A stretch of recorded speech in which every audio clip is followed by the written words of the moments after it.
So, if you're making the move from India to Malaysia, there's this one super important step that can honestly make or break your plans. And that's getting your documents legally recognized. Today, we're going to break down exactly how you do it step by step.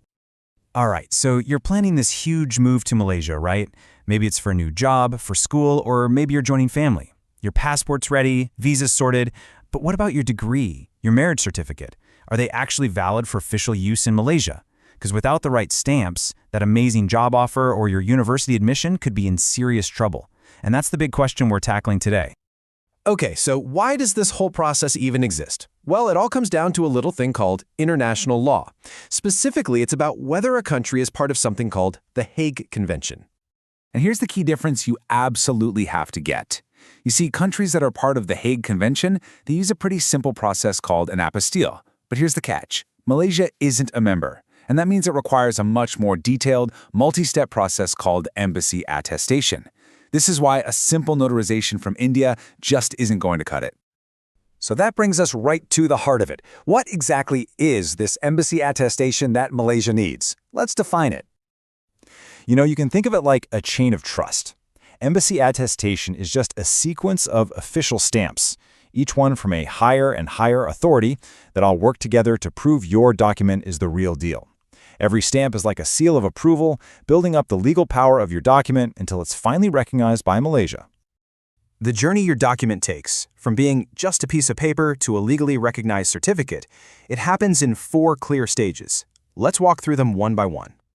So this is the entire roadmap. You can see how it starts at the local level with a notary. Then it climbs up through Indian government ministries, and it finishes with that final all-important stamp from the Malaysian Embassy. Let's take a closer look at this path. So the whole journey has 4 main stages. Each one builds on the last, taking you from local verification all the way to international recognition. Let's dive into what happens at each stop. First up, step 1, notary attestation. This is your starting line. A local notary will take a look at your original document, verify it's legit, and then put their official stamp and signature on it. This is really the foundation for everything else. Next, we're on to the Home Ministry attestation. Now, this stage is pretty interesting because it presents you with a choice that can make a huge difference in how long this whole thing takes. So here's the deal. You can go for what's called SDM, or Subdivisional Magistrate Attestation. This is the fast track, usually taking about 7 to 10 days. Or you can go for State Attestation. That's the scenic route, and it can take anywhere from 3 to 4 weeks. So unless you've been specifically told otherwise, the SDM route is definitely the more efficient way to go. Okay, once the Home Ministry gives the thumbs up, your document moves up to the big leagues, the Ministry of External Affairs, or the MEA. This is the highest level of verification inside the Indian government. That MEA stamp basically says, yep, all the previous stamps are valid. And as far as India is concerned, this document is 100% authentic. And finally, we're at step 4. Your document, now covered in stamps from the notary, the Home Ministry, and the MEA, lands at the Malaysian Embassy in India. They do the final check and apply their official seal. This is the stamp that makes your document legally good to go inside Malaysia.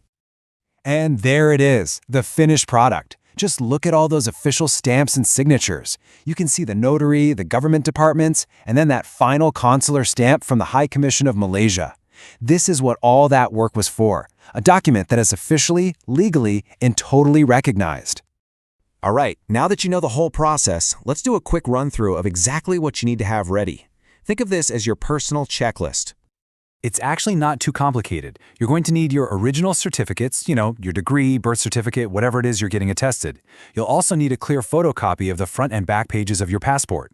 And here's a really important tip. Make sure your original documents are in good shape. No tears, no major creases. Any damage could cause some serious delays.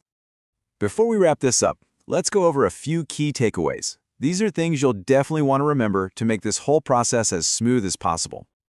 First off, let's talk about timing. You need to be realistic. From the very start to the very end, this whole 4-step process usually takes about 15 to 20 business days.